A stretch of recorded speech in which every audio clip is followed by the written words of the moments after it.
Once you've created a new test in the AGILE A/B testing calculator, you can set up a data link, monitor, and if needed, stop the automatic data gathering process.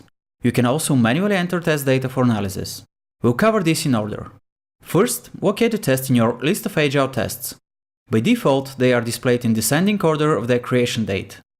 To locate a test more easily, change the ordering or filter the test by name. Once you have located the test, press the Data Entry and Data Settings button. When the test uses a Google Analytics link to gather data, you will see a screen where the test status is displayed at the very top.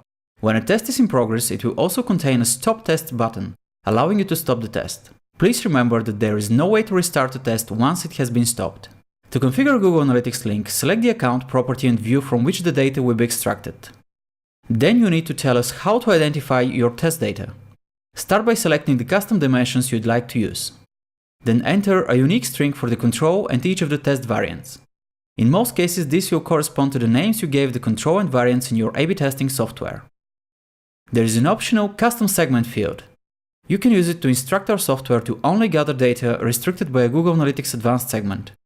It could contain, for example, only mobile users, or only new users, or only users from the US.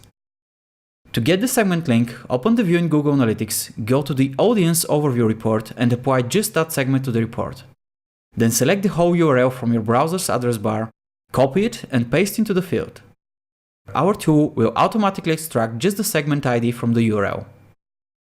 The conversion metric is a required field where you specify what metric you use to measure the success of the test.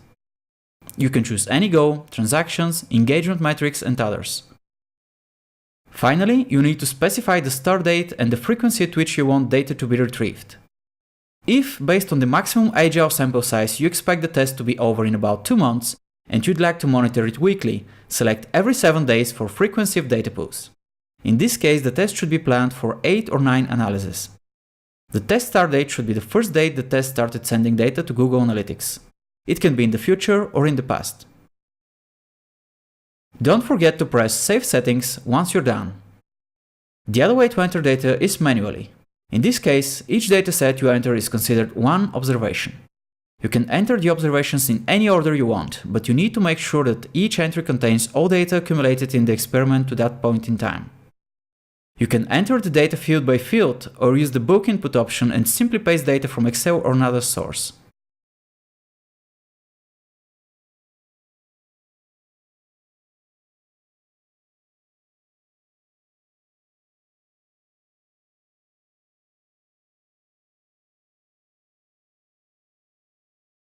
You can always check the data entries of your test.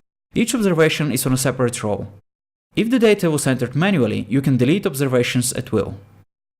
We hope you liked this video on how to set up a Google Analytics link and how to manually enter data in the AGILE A/B testing calculator.